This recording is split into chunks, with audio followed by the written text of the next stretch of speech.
Hey guys, welcome back to another video.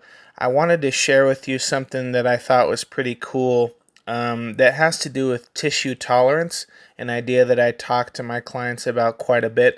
But I just wanted to demonstrate that the idea of tissue tolerance is not just something that applies to strength training and competitive powerlifting. It's something that applies to all sports and all physical training. So in this podcast, I was listening to John Hackelman, who is the former coach of Chuck the Iceman Liddell and is still the coach of Glover Teixeira, who is the number one contender in the UFC light heavyweight division, talked about training and how they prevent injuries and how they approach training in their off season versus during training camps and things like that.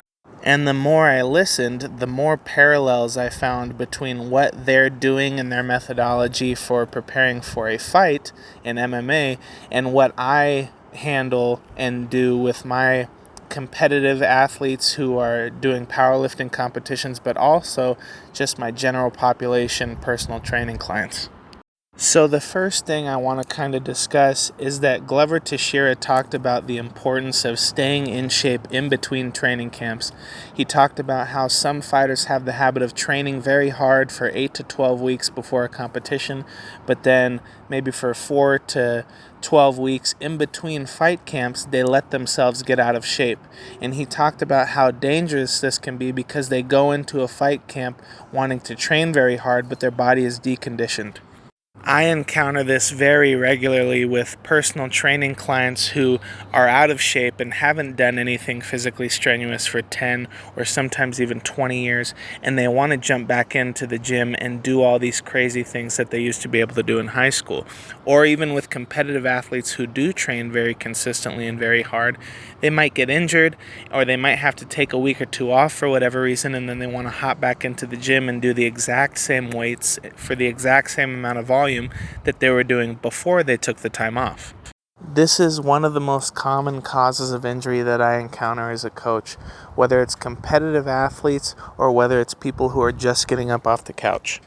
Basing your expectations for what you can do in the gym today based off of what you could do 4 weeks ago or 4 months ago or 4 years ago is usually a recipe for disaster, because your body is in that deconditioned state and it's not ready to handle the training stress that it could previously. The best way to avoid this type of injury after coming back from a long layoff is to simply not go through the long layoff to begin with. Stay in some type of shape. If you're a strength athlete and you're really not feeling motivated, or your schedule's crazy and you simply don't have time to get to the gym, do something.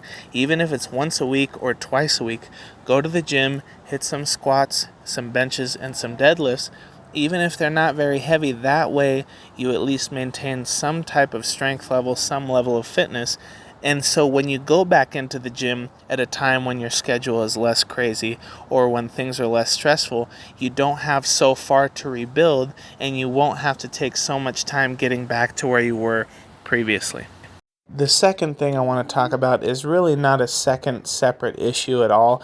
It's another part of what we just got done discussing, and that is the idea of gradual progression. Now, Glover discussed this within the context of him coming back into the gym after having an issue with his bicep and trying to punch the heavy bag really hard and essentially re-injuring that bicep. Because coming off that bicep injury and being in a deconditioned state, that bicep was not prepared for the stress, the training stress of him throwing heavy punches at the heavy bag like he normally would. And so he talked about the need to come in and do light exercises and throw gentle punches at the heavy bag of 30% of what he was capable of, in order for his bicep tendon and bicep muscle to have time to gain strength and reattach itself and get back to the point where it could handle the normal training stress that is demanded on it by him throwing punches as hard as he possibly could for, a half hour at a time. Although Glover was discussing this within the context of him coming back from an injury, the same thing applies to us, especially as strength athletes when we're healthy. If you come in one week and do 5 sets of 5 with 100 pounds on a bench press, you should not expect to come in the next week and do 120 pounds for 5 sets of 5 on the bench press. Come in and do 105 pounds. And then the next week after that, do 110 pounds. Allow your body time to recover from the training stress that we are giving it. Allow your body to go through the very necessary process of stimulus, recovery, and adaptation. We've talked about that SRA process and how it's necessary for your body to go through that process in previous videos. So hopefully the ideas I've talked about in this video have been helpful to you, and you can see how they apply not just in lifting weights, but in running and martial arts and any other type of physical training endeavor. The more you can look at training through the lens of tissue tolerance and what can my muscle and ligament and tendon tissues tolerate as far as training stress, and how can I manage fatigue and manage training stress in order to get the best results possible, the lower risk of injury you're going to have and the better results you're going to see in the gym. I hope this video was helpful to you guys. If you enjoyed it, please like, subscribe, and follow for future videos. Thanks.